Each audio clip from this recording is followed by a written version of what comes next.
Nous sommes 3. Moi, je suis Cindy Ronsou. Je suis en charge de l'organisation du Hug Paris depuis plusieurs années maintenant. Je suis responsable de groupe des inbound marketeurs à l'agence Winbound. Gaëtan Moncuy, qui est aussi membre de l'agence Winbound et qui est responsable de groupe des account-based marketeurs. Bonjour à tous.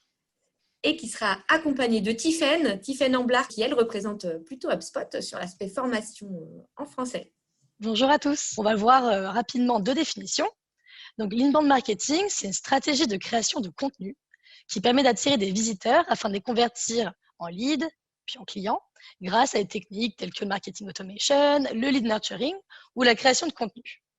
Alors que le account-based marketing ou le marketing de compte stratégique, c'est une stratégie de croissance dans laquelle les équipes marketing et commerciales, elles travaillent ensemble pour créer des expériences personnalisées pour un ensemble sélectionné d'entreprises à fort potentiel. On va voir quelles sont les différences qu'on peut noter entre ces 2 stratégies de marketing B2B.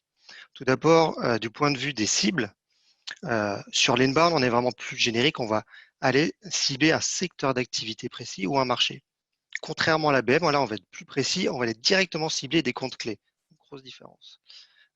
Deuxième point de différence sur les objectifs. En inbound, on va plutôt aller acquérir de nouveaux clients. Sur l'ABM, on va également acquérir de nouveaux clients, mais pas que, parce que vous pouvez également aller vous appuyer sur vos clients actuels pour faire de l'upsell ou du cross-sell. En termes d'acteurs, sur l'inbound, classiquement, c'est les gens du marketing qui vont s'occuper de l'inbound. Et sur l'ABM, spécificité, il n'y a pas que le marketing, c'est le marketing plus les sales, et c'est très important, qui vont travailler main dans la main pour garantir le succès de votre stratégie ABM. En termes de KPI, ce qu'on retient sur l'inbound, ça va être plus, on est toujours un peu sur Quanti, Quali, un peu entre les deux. Quanti sur l'inbound pour générer un maximum de leads. Et enfin, sur l'ABM, on va être plus sur la qualité des comptes que l'on va cibler. Enfin, sur le 5e point de différence, en termes d'outils de référence, sur l'inbound, vous avez sans doute entendu parler, et c'est vraiment un peu le cœur, on parle de persona, alors que pour l'ABM, on va s'appuyer sur l'ICP pour l'Ideal Customer Profile. En gros, c'est trouver le profil idéal de son client. Donc, je vais vous présenter 2 exemples de campagnes. Le premier, en fait, c'était pour un client qui proposait des solutions en digital. On a quand même identifié 35 comptes cibles sur un secteur d'activité qu'il souhaitait cibler, donc qui est le secteur du retail. On avait identifié en cercle de décision les directeurs marketing, directrices, et la direction digitale. C'était les 2 fonctions stratégiques qu'on a fait aussi auprès des personas. Outils utilisés, on a fait du LinkedIn Ads dans un premier temps en fait. Ce qu'on peut faire souvent en ABM, c'est de travailler la notoriété, surtout pour des solutions qui ne sont pas connues. Donc LinkedIn Ads permet de faire des campagnes, vous allez pouvoir cibler des comptes spécifiques et même des fonctions spécifiques jusqu'au contact spécifiquement. Donc toujours bien en première étape, si on peut le faire en ABM, de faire une campagne LinkedIn Ads. Donc là, c'est ce qu'on a fait.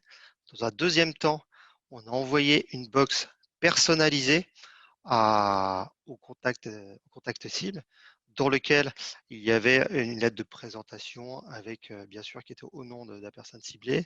Il y avait des goodies et on offrait un livre blanc également, et on offrait en fait un audit de leur solution digitale qui était proposée finalement par le client. Et une fois la box envoyée, 1 semaine à 10 jours après, dans la stratégie, on envoyait un message de relance via Sales Navigator. Donc concrètement, en KPI qu'on a pu retenir, une couverture de 20 000 impressions a été faite par la campagne LinkedIn Ads. 10 mises en relation ont été faites, c'est-à-dire que sur les 35 comptes ciblés, il y a eu 10 contacts qui ont été noués. Et enfin, in fine, 3 contrats ont réussi à être signés. Donc, ce qui fait à peu près un ratio à taux de conversion assez intéressant de 8 à 9% à peu près. Et enfin, le deuxième cas, alors c'est un cas un peu à part, mais je trouvais ça intéressant de terminer par ça, parce que c'est un cas interne de Winbound, et en fait, qui va vraiment boucler avec le premier point qu'on a vu, avec la complémentarité entre l'inbound et l'ABM. Parce que là, on a fait une campagne d'inbound pour mettre en avant l'ABM. En fait, notre campagne d'inbound sur l'outil HubSpot nous a fait remonter un prospect qui est dans le secteur des transports. Donc, en fait, il est arrivé dans le tunnel et après, on l'a travaillé en ABM. Donc, c'est un compte qui est dans le secteur d'activité du transport. pour lequel le cerf de décision, au départ, il n'y avait que la direction marketing et la direction commerciale. Et après, la DG est venue après. Donc, dans les outils utilisés, donc on s'est appuyé sur notre bibliothèque de contenu dans lequel, adapté à ce client-là, on avait la vidéo, les études thématiques, un livre, et enfin les canaux utilisés, l'emailing, CS Navigator, le téléphone et le courrier. Pour rentrer plus dans le détail, en fait, on a ciblé la responsable marketing avec une étude thématique. Le directeur commercial, on lui a envoyé via un mail un replay d'une vidéo que l'on a faite sur le commercial 2.0. Et enfin, donc dans ces premiers scénarios, on s'est rendu compte que la DG aussi faisait partie du cercle de décision. Donc, on l'a rajouté dans notre tableau et on lui a envoyé par courrier un livre sur l'inbound et la BM.